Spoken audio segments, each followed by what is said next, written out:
히브리서 1장 9절에서 14절입니다. 히브리서 1장 9절에서 14절 말씀입니다. 주께서 의를 사랑하시고 불법을 미워하셨으니 그러므로 하나님 곧 주의 하나님이 즐거움의 기름을 주께 부어 주를 동류들보다 뛰어나게 하셨도다 하였고, 또 주여 태초에 주께서 땅의 기초를 두셨으며 하늘도 주의 손으로 지으신 바라. 그것들은 멸망할 것이나 오직 주는 영존할 것이요 그것들은 다 옷과 같이 낡아지리니 의복처럼 갈아입을 것이요 그것들은 옷과 같이 변할 것이나 주는 여전하여 연대가 다함이 없으리라 하였으나, 어느 때에 천사 중 누구에게 내가 내 원수로 내 발등상이 되게 하기까지 너는 내 우편에 앉아 있으라 하셨느냐. 모든 천사들은 섬기는 영으로서 구원받을 상속자들을 위하여 섬기라고 보내심이 아니냐. 아멘. 죄 가운데 직무유기죄라는 게 있습니다.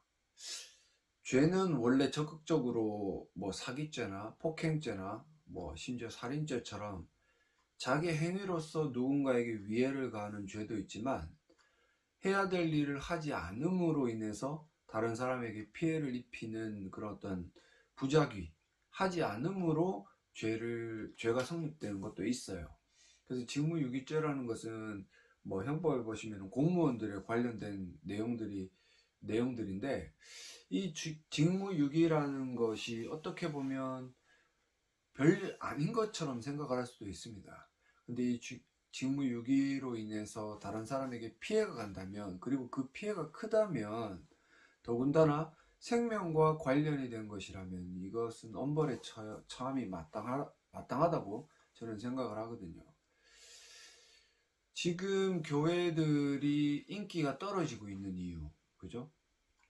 과거에는 교회들이 그래도 사람들로부터 인기도 있었고, 사람들이 힘들면 교회를 찾아오는 그런 어떤 모습들도 있었는데, 지금은 사람들이 교회에 관해서는 아무런 관심이 없습니다.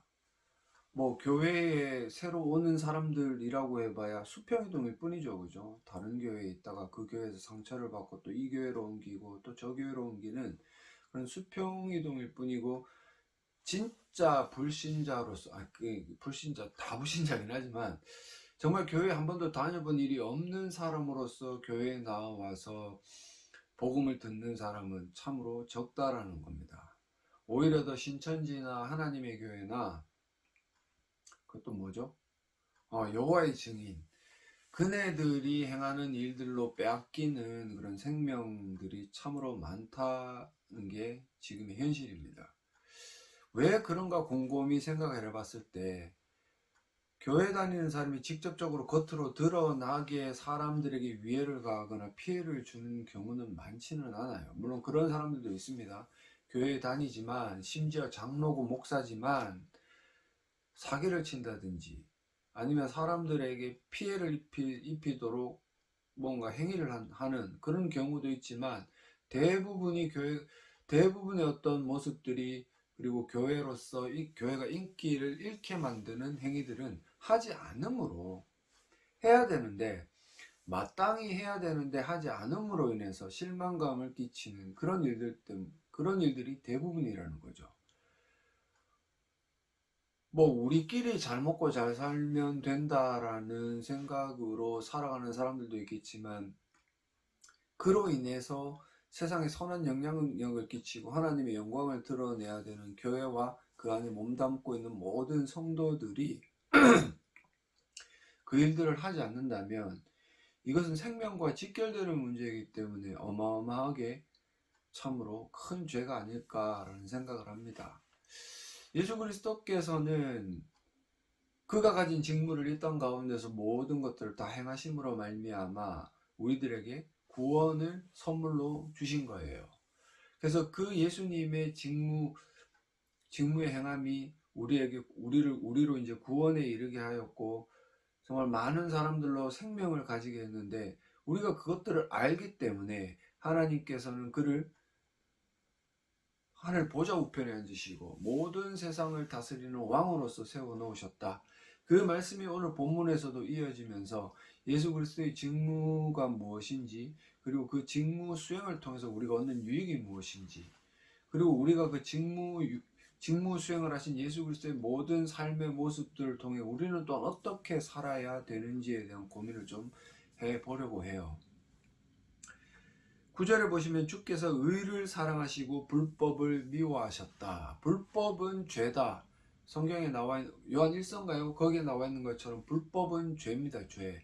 죄라는 것은 불법, 즉 하나님의 말씀에 어긋나는 것.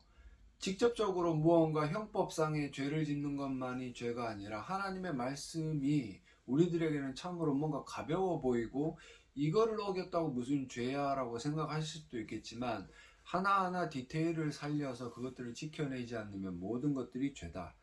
즉 아담과 하와가 태초에 하나님께서 선악을 알게 된 나무 열매를 먹지 말라고 하셨고 반드시 죽을 것이다 라고 말씀하셨는데 그 말씀을 끝까지 신뢰하고 그 말씀에 순종하지 않으므로 선악을 알게 된 나무 열매를 먹어서 죄가 이 땅 가운데 들어오게 된 거죠.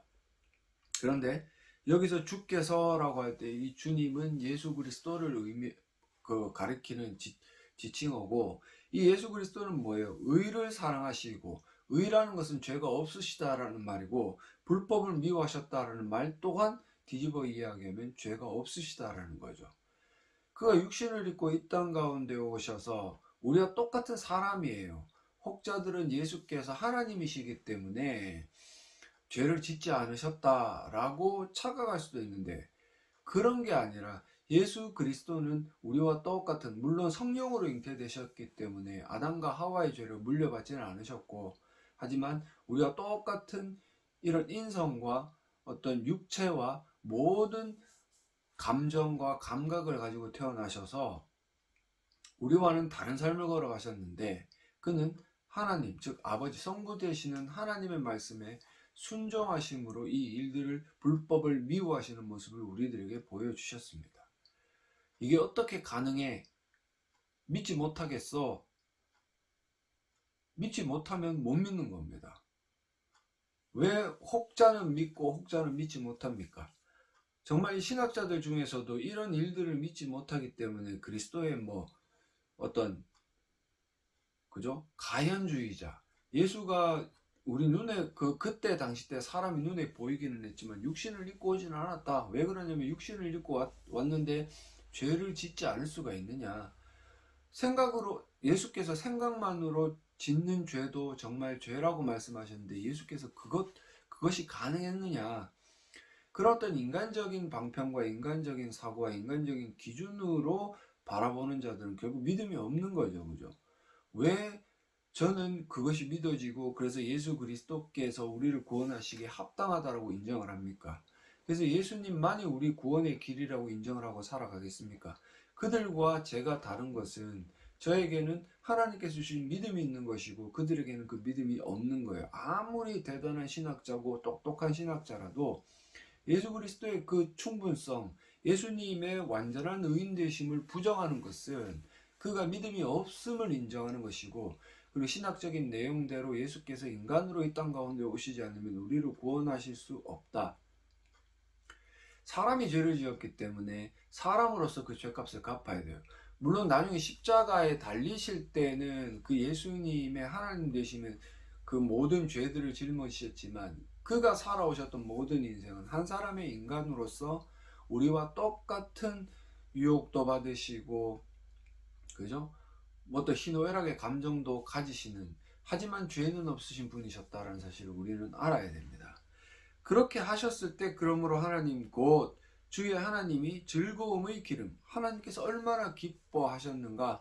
마태복음에 보시면 이는 내 사랑하는 자 내 기뻐하는 자다.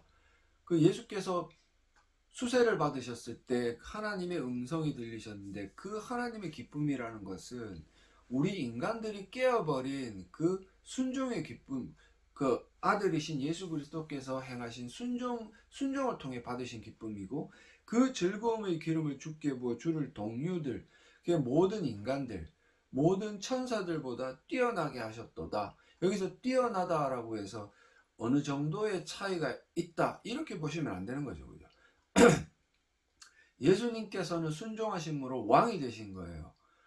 그리고 뒷부분에 나오는 것처럼 그분은 태초부터 존전해 계셨던 창조주셨기 때문에 이런 어떤 표현을 통해서 봐라 예수 그리스도도 피조물이 아니냐라고 착각하실 수도 있지만 예수님은 하나님이시고 그 하나님이신 예수께서 이 땅 가운데 우리를 구원하시기 위해 오신 것일 뿐이다. 그 정도로만 우리는 생각을 해야 돼요. 로마서 5장 18절과 19절을 보시면 그런즉 한 범죄로 많은 사람이 정죄에 이른 것 같이 한 의로운 행위로, 여기서 한 의로운 행위라는 것은 인생을 통틀어 한 번도 죄라는 것을 짓지 않으신 예수 그리스도의 그 삶을 말하는 거죠. 그죠? 그 한 의로운 행위로 말미암아 많은 사람이 의롭다 하심을 받아 생명에 이르렀느니라. 죄의 삭은 사망인데 그리스도께서 순종하심으로 우리에게 생명을 주셨다. 한 사람이 순종하지 아니함으로 많은 사람이 죄인 된 것 같이 아담의 불순종이 그 태에서 나는 모든 자들에게 원죄를 물려주었고 하나님의 은혜가 없는 자들은 그 죄 때문에 그리고 자범죄 때문에 죽을 수밖에 없다. 한 사람이 순종하심으로 많은 사람이 의인이 되었다. 물론 우리가 아직까지도 불순종하는 죄를 사랑하고 죄를 더 쫓아가는 그런 어떤 나약한 모습을 가지고 있지만 그 어떤 신분의 변화, 예수 그리스도의 그 순종하심, 그리고 예수 그리스도의 의인 되심으로 말미암아 우리에게 허락하신 그 믿음이 우리로 의인 되게 하신다. 그래서 이 예수 그리스도의 구절에 나오는 것처럼 의를 사랑하시고 불법을 미워하시는 그 모든 직무가 우리로 의인되게 하셨고, 그렇기 때문에 그분은 우리의 머리가 되시는, 에베소서에 나와 있는 것처럼 모든 교회의 머리가 되신 예수 그리스도로서 인정받기에 어떤 하자가 전혀 없다라는 사실입니다. 그래서 예수님만이 우리 구원의 근거가 되시는 거고, 예수님만이 우리의 머리가 되셔서 우리의 삶을 지배하시고 우리를 이끌어 가신다. 그리고 이 예수 그리스도, 비록 인간으로 오셨지만 우리와는 다른 삶을 사셨던 그 예수 그리스도는 10절에 보시면 또 주여 태초에 주께서 땅의 기초를 두셨으며 하늘도 주의 손으로 지으신 바라. 그것들은 멸망할 것이나 10절부터 먼저 봅시다. 10절에는 예수 그리스도의 창조주 되심에 대한 것들을 천명하고 있습니다. 요한복음 1장 1절과 4절에 보시면 태초에 말씀이 계시니라. 이 말씀이 하나님과 함께 계셨으며 이 말씀은 곧 하나님이시니라. 뭐라 그래요? 태초에 말씀이 계신 로고스가 있었는데 그 로고스는 하나님이시다라고, 굉장히 이해하기 어려운 부분이긴 하지만 이 부분들도 우리가 믿음으로 받아들인다면 충분히 이해할 수 있는 그 내용인 거죠. 그죠? 2절에 그가 태초에 하나님과 말씀을 그라고 표현을 하면서 지금 사도 요한은 이 말씀이 예수 그리스도임을 우리들에게 알려주고 있는 겁니다. 그가 태초에 하나님과 함께 계셨고 만물이 그로 말미암아 지은 바 되었으니 지은 것이 하나도 그가 없이는 된 것이 없느니라. 그 안에 생명이 있었으니 이 생명은 사람들의 빛이라.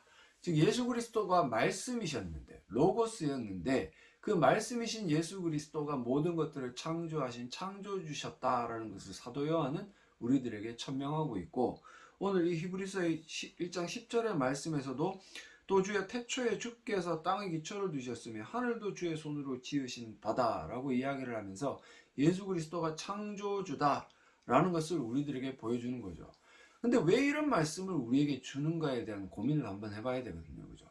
예수님이 앞절에서는 의를 사랑하시고 불법을 미워하셨다. 우리 구원의 근거가 되었다. 근데 지금 뒷절에 와서는 그 예수 그리스도가 창조주이시다.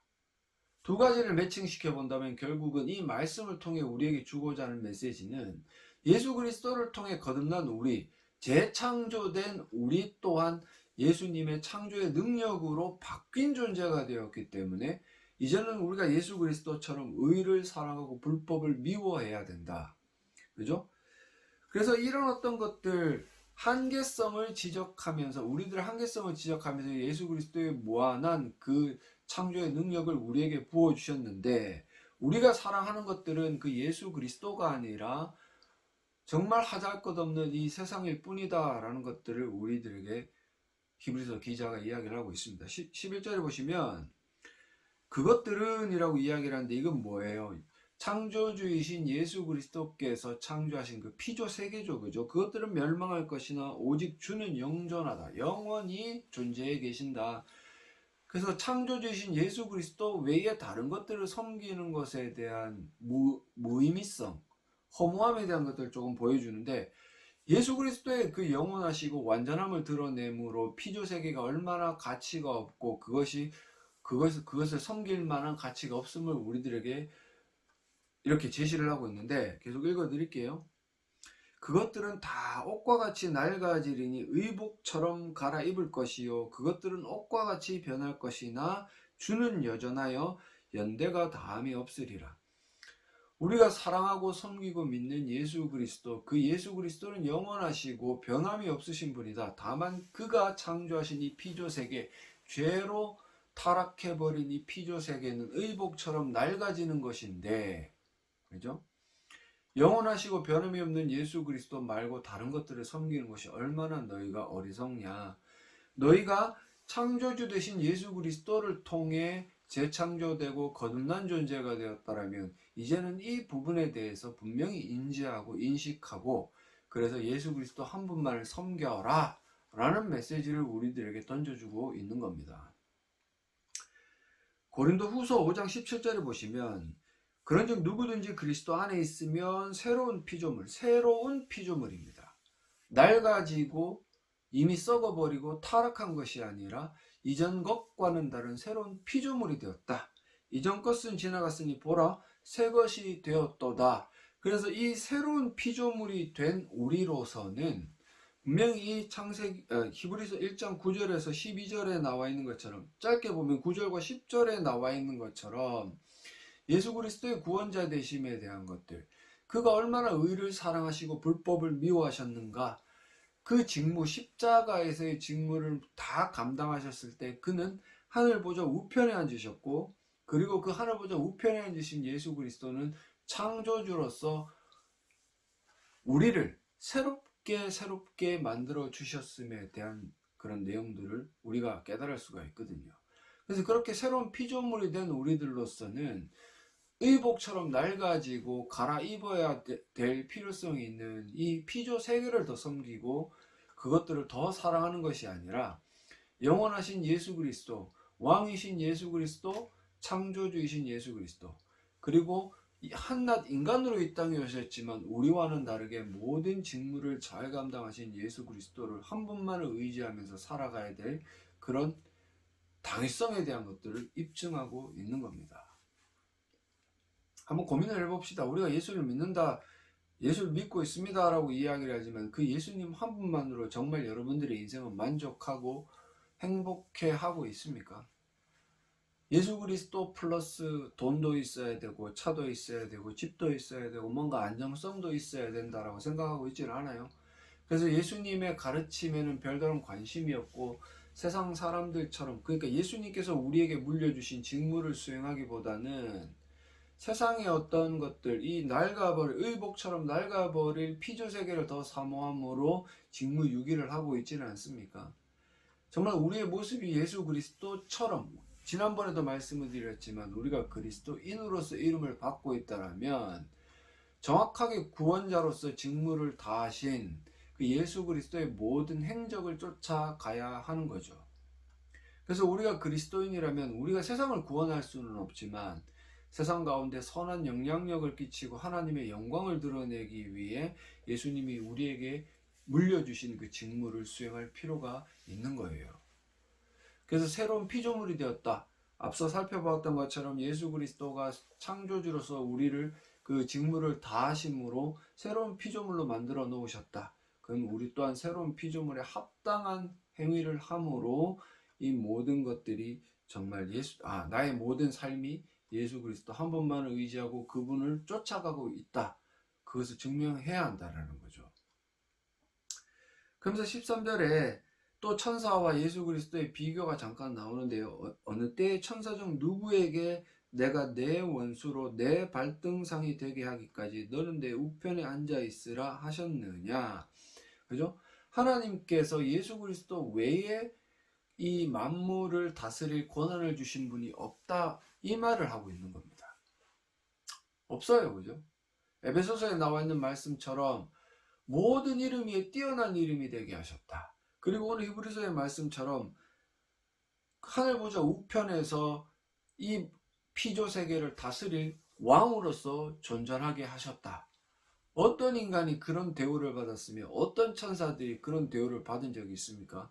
성경에는 예수 그리스도 한 분 외에는 이런 어떤 말씀으로 그분의 왕위를 보증하는 내용들이 없습니다.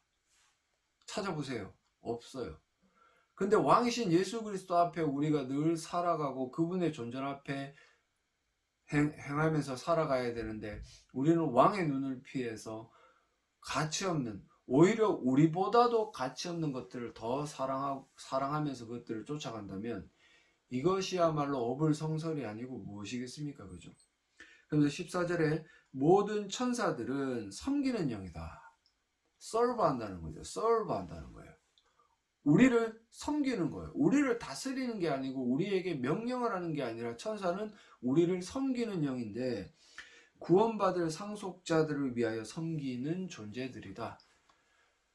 그런데도 불구하고 이 당시 때 유대교에 굉장히 만연해 있던 천사 숭배, 그리고 이 천사 숭배가 제가 말씀드렸던 것처럼 그 하나뿐만이 아니라 뭐 율법주의라든지 우월 그 공로주의라든지 그죠? 절기준수라든지 그리고 할례라든지 이런 기타 등등의 예수 그리스도 외의 구원의 어떤 자기 구원의 근거로 삼을 수 있는 모든 것들이다. 이것들을 더 사랑하고 좋아한다면 이거는 말이 되지 않는 거죠. 그죠? 오히려 우리에게 왕이 되신 지금 현재 우리를 다스리는 왕이 되신 예수 그리스도의 어떤 통치 아래서 그분께서 행하신 모든 직무를 우리 또한 행해야만 합리적으로 이 땅이 하나님 나라가 임하고 확장되는 것들을 보여줄 수 있는데 그게 아니라 이렇게 우리를 섬겨야 되는 존재들, 우리에게 주어져 있는 직무를 잘 수행하기 위해 필요한 것들에만 이렇게 눈을 가져가서 그것들만을 막 추구한다면 이거는 직무유기가 아니고 무엇이겠습니까? 그죠? 중이 연불에는 관심이 없고 제밥에만 관심을 기울이면 이거는 말이 되지 않는 그게 바로 직무유기인 거죠. 그죠? 제밥은 나중에 그냥 부수적으로 얻어지는 거예요. 중이 연불을 잘 이렇게 하다 보면 그게 떨어지는 거죠. 그죠? 우리도 마찬가지죠. 성도로서 그리스도인으로서 그리스도의 말씀에 순종함으로 하나님의 영광을 이 땅 가운데 드러내는 그 직무, 그 삶을 잘 살아가면 제가 말씀드리지만 굶어 죽을 사람은 아무도 없어요. 물론 막 떼돈을 벌어가지고 부자가 되기는 힘들겠지만 그렇다고 해서 이 세상 가운데 헐벗고 굶주린 삶을 살아가지는 않는다라는 거죠. 왜 그러냐면 그런 어떤 그리스도인으로서 자기의 직무를 수행하려면 열심히 살아야 돼요. 그죠? 물론 그 열심히 사는 위치는 다 다르겠죠. 어떤 사람은 전문 직종에서, 어떤 사람은 조금 낮은 하위 직종에서 살아가는 삶의 모양새는 있겠지만 열심히 살아가는 각자의 자리에서 열심히 살아간다면 누가 헐벗고 굶주리겠습니까? 비록 많은 돈은 없고 제가 그랬잖아요. 가난이라는 게 가난도 아니죠. 좀 돈이 적다는 게 불편할 뿐이지 그게 우리를 파멸에 이끌지는 않거든요. 이 세상 사람들은 가난이라는 게 싫고 돈이 적은 게 싫어서 뭐 불법을 자행하다가 파멸하는 경우도 있고 그러다 스스로 목숨을 끊는 경우도 있지만 여러분들 제 말을 듣고 한번 열심히 살아보세요. 밥을 굶나? 입을 옷이 없나? 그죠?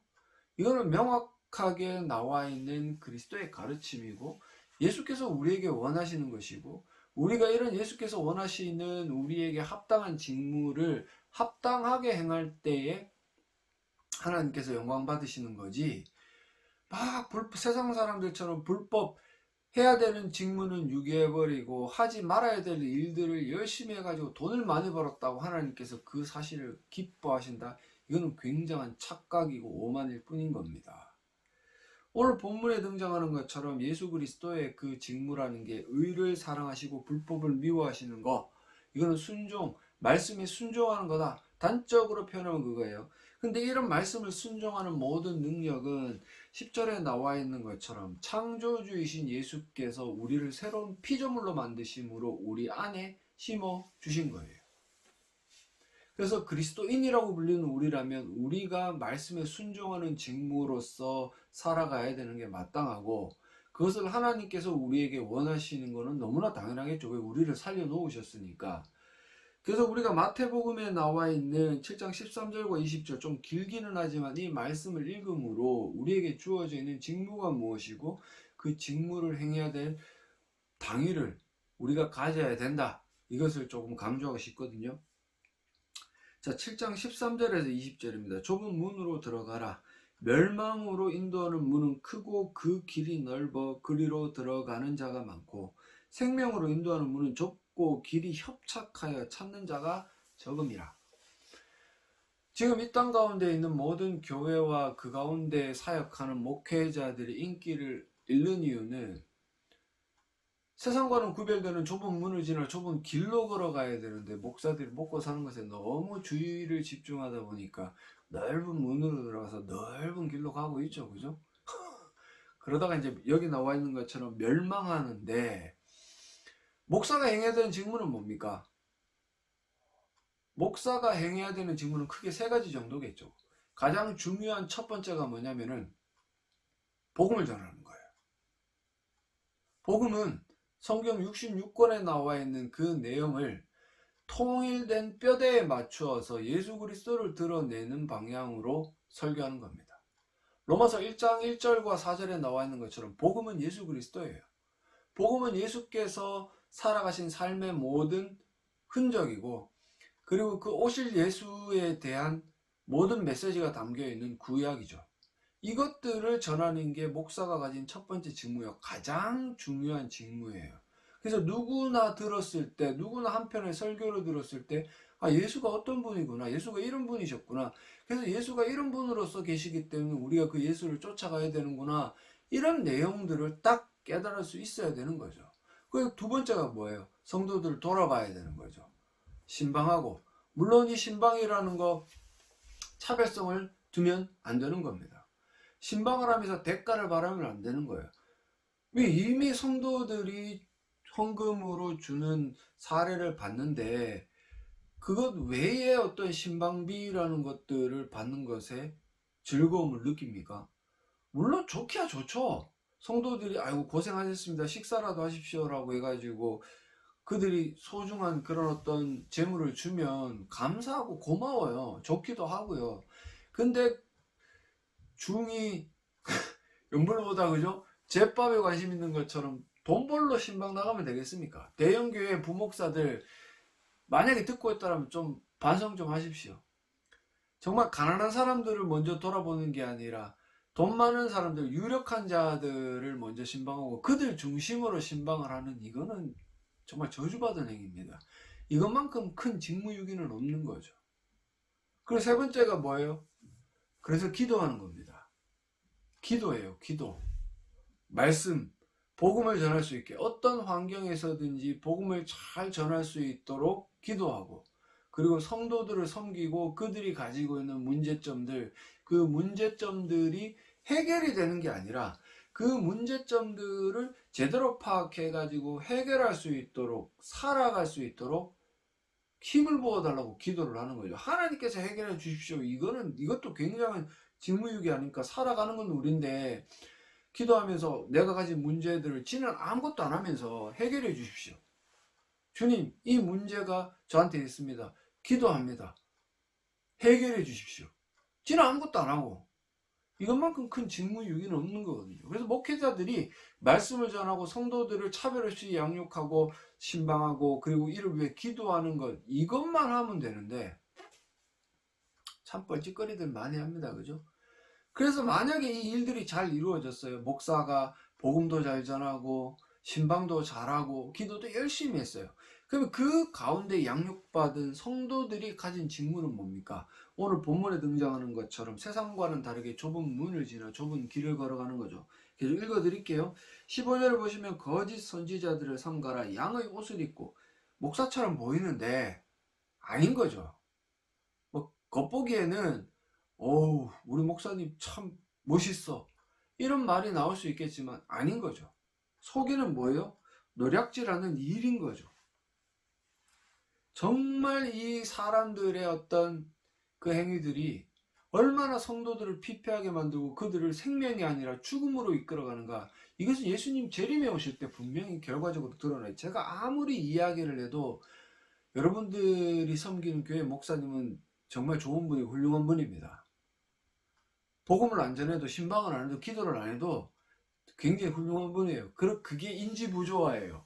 심리학적 용어로 내가 이 목사를 세워놨는데 나쁘다고 하면 내가 너무 피폐해지고 너무나 좀 처량해지니까 그냥 좋은 분이다라고 생각을 하는 거죠. 근데 그게 다라면 나중에 어떻게 됩니까? 쫓아내죠. 그리고 또 이상한 사람 세워놓고 훌륭한 분이다 또 쫓아내는. 에휴. 그래서 16절에 그들의 열매로 그들을 알지니 가시나무에서 포도를 또는 엉겅퀴에서 무화과를 따겠느냐. 이와 같이 좋은 나무마다 아름다운 열매를 맺고 못된 나무가 나쁜 열매를 맺나니 좋은 나무가 나쁜 열매를 맺을 수 없고 못된 나무가 아름다운 열매를 맺을 수 없느니라. 아름다운 열매를 맺지 아니하는 나무마다 지켜 불에 던져지느니라. 이러므로 그들의 열매로 그들을 알리라. 즉 좁은 문을 지나 좁은 길을 걸어가는 것은 열매로서 아는 거예요. 이 열매라는 게 가시적이고 물질적으로 드러난 성공이 아닙니다. 성도들이 가져야 되는 직무는 뭐예요? 성도뿐만이 아니라 목사도 마찬가지죠. 가져야 되는 직무가 두 가지로 요약을 한다면 하나님을 사랑하고 이웃을 사랑하는 거예요. 목사가 하나님을 사랑하는 방법은 복음을 전하는 겁니다. 이웃을 사랑하는, 신방하면서 섬기는 거예요. 성도들은 그 복음을 듣고 이 세상 가운데 나가서 세상 사람들처럼 막 살고 이기적이고 불법을 자행하면서 사는 게 아니라 정말 의를 사랑하는 자로서 살아가지만, 손해를 보지만 의를 사랑하면서 살아갈 때 그게 하나님을 사랑하고 그 행위가 있다라면 반드시 이웃을 사랑하는 모습으로 드러나는 거죠. 그럴 수밖에 없는 거예요. 제가 지금 버스를 운전하는 기사로서 살아가고 있지만 저는 굉장히 친절하려고 애를 써요. 물론 잘 안 돼요. 어떨 때는 열받아가지고 막 승질도 내고 뭐 이러는데, 그래도 타시는 분들의 안전을 위해서 최선을 다하려고 애를 써요. 그게 하나님께서 제게 주신 직무고, 지금 제게 주신 직무고, 그것을 따를 때 제 버스에 오르는 승객들은 안정감과 편안함을 맛보는 거죠. 그게 이웃을 사랑하는 거 아닙니까? 제가 뭐 나가서 그 짐을 들어주고 뭐 도와주는 이런 행위도 물론 그들을 사랑하는 거지만, 제가 버스 기사로서 제 직무를 똑바로만 행한다면, 우리 고양이가 나가가지고 이 상전이라서 내보내줘야 됩니다. 제가 가진 직무를 행한다면 그 직무를 행하는 그 모든 행위로서 이웃을 사랑하는 게 되는 겁니다. 물론 좀 더 나아간다면 내가 가진 것들로 나누고 또 그들을 섬길 수 있는 자리에 가서 베풀면 더 좋겠죠. 금상첨화겠죠. 하지만 가장 중요한 것은 오늘 이 말씀에서 등장하는 것처럼 저와 여러분들에게 주어진 직무를 올바로 행하는 것. 그 직무의 내용은 뭐다? 예수께서 행하셨던 직무의 내용처럼 의를 사랑하고 불법을 미워하는 것, 즉 순종하는 것, 말씀에 순종하는 거다.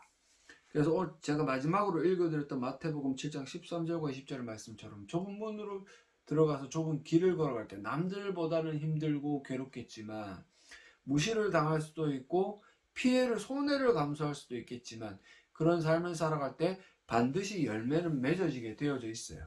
그 열매가 즉각적으로 탁 드러나는 것도 아니고 눈에 보이도록 드러나는 것도 아니고 뭔가 나에게 유익이 되는 건 아니겠지만, 제가 말씀을 드렸죠. 하나님 한 분만을 아시고 지금 우리를 다스리는 예수 그리스도께서는 그 삶을 반드시 칭찬하실 것이다. 그래서 지금 교회들의 인기를 잃어가고 있는데 그 이유는 직무를 유기하기 때문이에요. 목사가 목사로서의 직무를 유기하고 성도가 성도로서의 직무를 유기하고 있는 겁니다. 장로가 장로로서의 직무를 유기하기 때문에 교회가 엉망진창이 되어져 가고 있는 거예요. 오늘 이 말씀을 통해서 우리가 깨달은 것처럼 예수 그리스도께서 행하셨던 그 직무의 올바른 수행, 의를 사랑하고 불법을 미워하는 것, 이것들을 잘 감당하심으로 직무유기죄로 나중에 멸망하시는 게 아니라 직무를 잘 수행했구나 칭찬받으시는 저와 여러분들이 되시기를 간절히 소망합니다.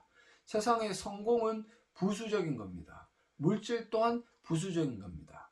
핵심적인 것은 예수께서 우리에게 주신 직무, 그 직무를 잘 수행하는 것이기에 그 직무를 잘 수행하심으로 이 땅 가운데 하나님의 영광을 드러내시고 우리에게 주어져 있는 열매, 하나님을 사랑하고 이웃을 사랑함으로 열매를 맺으시는 저와 여러분들이 되어지시기를 간절히 소망합니다.